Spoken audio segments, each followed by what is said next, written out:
नमस्कार दोस्तों अपने बॉस से जो प्रॉमिसेस हम करते हैं वो सारे के सारे पूरे कर ले जाते हैं, लेकिन खुद से जो प्रॉमिस करते हैं वो एक भी पूरे नहीं होते। जिम रेगुलर करेंगे, फोन स्क्रॉलिंग बंद कर देंगे, मनी मैनेजमेंट अच्छा करेंगे, हेल्दी खाना खाना शुरू करेंगे। 2-1 दिन चलता है, उसके बाद सब फुस। और दर्द ज्यादा इसलिए होता है क्योंकि हम चाहते हैं चेंज होना, ना तो लेजी हैं ना मूर्ख हैं, और कोशिश भी सिंसियर करते हैं। डिसिप्लिन के वीडियोस देखते हैं, रूटीन बनाते हैं, रेजोल्यूशन पक्का इरादा बनाते हैं, एप्स इंस्टॉल करते हैं, ऑनलाइन टूल्स इस्तेमाल करते हैं, फिर भी फॉलो थ्रू नहीं होता तो नहीं होता। रूटीन्स और प्लान भर भर के होते हैं, रिजल्ट जीरो। और फिर हम खुद को हंटर मारना शुरू कर देते हैं कि यार मुझ में ही डिसिप्लिन नहीं है, लूजर हूं मैं, कमजोर हूं, कुछ कर नहीं पाता, कुछ फॉलो थ्रू नहीं कर पाता। दोस्तों पहली बात, डिसिप्लिन टूटना कैरेक्टर फ्लॉ नहीं है, एक डेटा पॉइंट है, लेकिन हम उस डेटा पॉइंट को पढ़ नहीं पाते, उससे खुद को पीटना शुरू कर देते हैं। एक एग्जांपल देता हूं। मान लेते हैं कि आप और मैं दोनों फिट होना चाहते हैं। हम दोनों एक ही फिटनेस पॉडकास्ट सुनते हैं और एक ही फिटनेस गुरु को फॉलो करते हैं। अब मान लीजिए कि उस फिटनेस गुरु ने बोला कि रोज 1 घंटा जिम करो, कोई एक्सक्यूज नहीं चलेगी। आपका सीन यह है कि आप कॉलेज में फुटबॉल खेलते थे, आज भी अच्छा खासा पैदल चल लेते हैं, जंक बहुत कम खाते हैं। और मेरा सीन क्या है? मेरा सीन यह है कि भैया 20 साल से कुर्सी से चिपके बैठे हैं, लिफ्ट के बिना एक फ्लोर नहीं चढ़ा जाता, और समोसे और कचौड़ी जो है खूब लपेटते हैं। अब हम दोनों सेम प्लान लेकर के शुरू करते हैं। आपकी तो गाड़ी दौड़ पड़ती है, मैं 3 दिन में हाय यहां टूट गए, हाय वहां टूट गए, 10 दिन किसी तरह खींचता है प्लान, और फिर मैं कुछ रीजन ढूंढ लेता हूं, यार अभी पॉसिबल नहीं है, 6 महीने बाद देखेंगे। लेकिन अंदर ही अंदर मेरी सेल्फ डायग्नोसिस क्या होती है कि यार मुझ में डिसिप्लिन नहीं है। दोस्तों इसका मतलब सिर्फ इतना था कि जो डायरेक्शन और स्टेप साइज मैंने चूज किया वो मेरे लिए सही नहीं था, फिट नहीं था। 1 घंटा जिम आपके लिए बेबी स्टेप हो सकता है, मेरे लिए वो डायनासोर का बेबी स्टेप था। मेरे लिए बेबी स्टेप शायद ये होता कि सिर्फ रोज 10 मिनट वॉक करनी है, और अगर मैं वहां से शुरू करता और धीरे धीरे वो स्टेप साइज बढ़ाता रहता तो शायद 6 से 12 महीने में मैं भी एक वर्किंग रूटीन बना लेता। लेकिन हम क्या करते हैं? हम अपने साइज की शर्ट ढूंढते नहीं, एक standard single size shirt download करते हैं और उसमें फिर जबरदस्ती फंसने की और अटक जाने की कोशिश करते हैं, और जब वो होता नहीं तो हम बोलते हैं कि भैया हमें तो कमीज पहनना ही नहीं आता।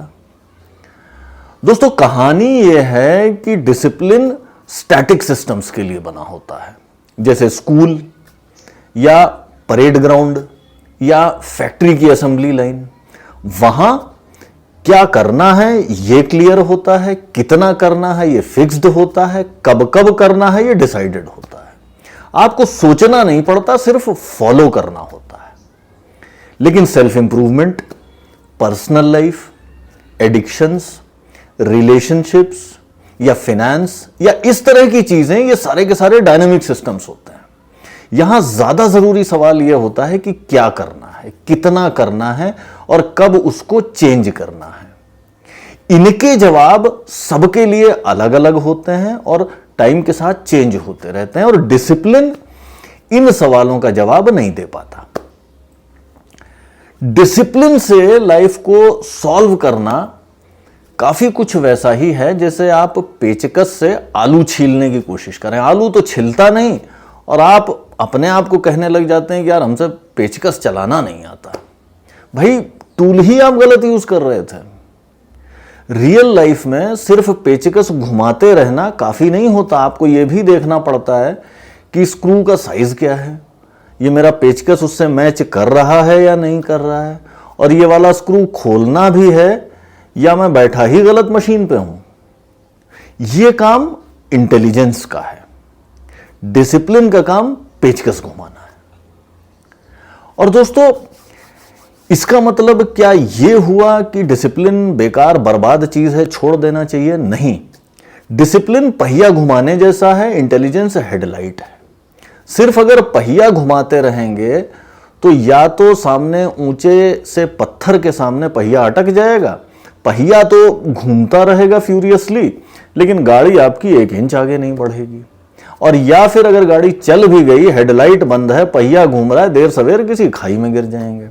यूजुअली क्या होता है कि आपका सबकॉन्शियस समझ लेता है कि पहिया गलत जगह घुमाने की कोशिश कर रहे हो आप, और वो पहिया घुमाना बंद कर देता है। आप ये सिग्नल नहीं पकड़ पाते सबकॉन्शियस का, आप उसको डिसिप्लिन की कमी समझ लेते हैं।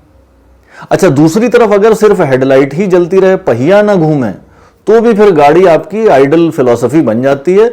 आगे बढ़ने के लिए, चलने के लिए हेडलाइट जलना और पहिया घूमना, दोनों चीजें चाहिए। अब इसके बाद एक सवाल ये आता है कि यार, अगर डिसिप्लिन काम नहीं करता रियल लाइफ में, तो फिर हम इसकी इतनी पूजा क्यों करते हैं? एक पार्ट इस सवाल के आंसर का तो यह है कि भैया हमारी ट्रेनिंग है, लेकिन दूसरा बड़ा इंपॉर्टेंट रोल हमारे अपने ईगो का भी होता है। डिसिप्लिन हमको एक फेक सिक्योरिटी देता है।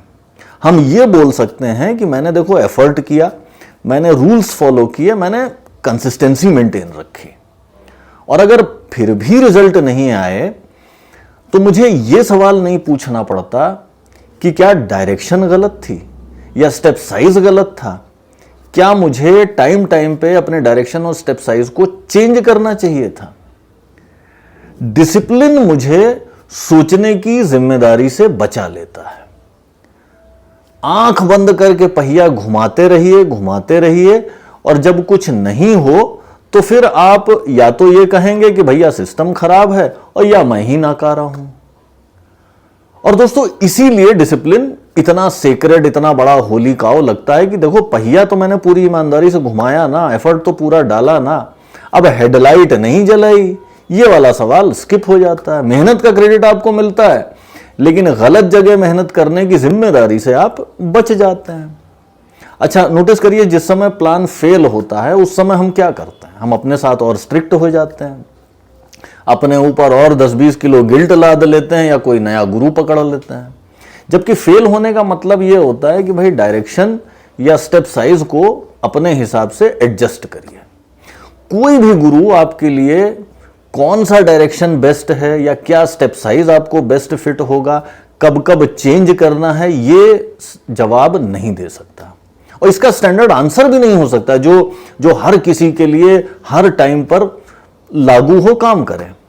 हम ये चीज समझ नहीं पाते, और क्योंकि हम ये चीज समझ नहीं पाते तो हम उसको डिसिप्लिन की कमी की तरह देखते हैं और कैरेक्टर फ्लॉ की तरह समझ के अपने आप को पीटने लग जाते हैं। और दोस्तों, सबसे अनकंफर्टेबल पीस इस चीज का क्या है कि आज की दुनिया जिस डायरेक्शन में आगे बढ़ रही है, बॉसलेस होती जा रही है। फिक्स्ड कोर्सेज, सिलेबस खत्म होते जा रहे हैं, फिक्स्ड KRAs खत्म होते जा रहे हैं। अब आपको बताने वाले कि क्या करो, कितना करो, वो धीरे धीरे खत्म होते जा रहे हैं। सिर्फ पहिया घुमाने वाले लोग आज भी डायनामिक सिस्टम्स में अटक जाते हैं। फ्यूचर में तो जो सिस्टम्स आज स्टैटिक हैं वो भी चेंज हो रहे हैं, उनमें से भी बहुत सारे डायनामिक होते जा रहे हैं।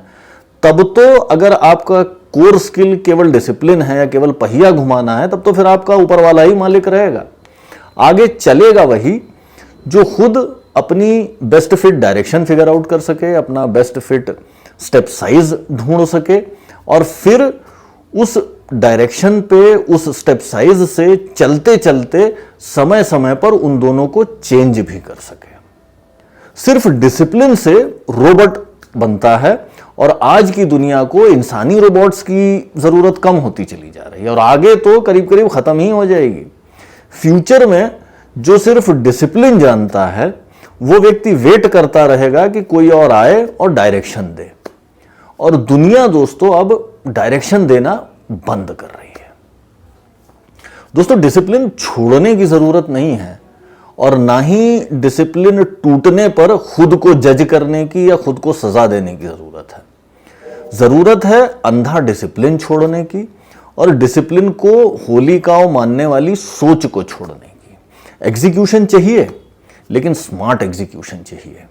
बेबी स्टेप्स चाहिए, लेकिन आपके बेबी स्टेप चाहिए। इंस्टाग्राम पे किसी डायनासोर के बेबी स्टेप आपके लिए काम नहीं करेंगे।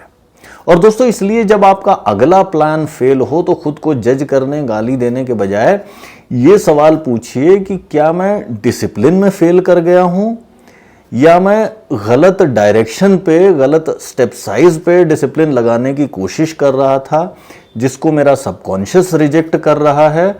मैं ही वो सिग्नल पकड़ नहीं पा रहा हूं। दोस्तों, आज के एपिसोड में इतना ही। जल्दी मिलते हैं अगले एपिसोड में। तब तक के लिए बाय बाय।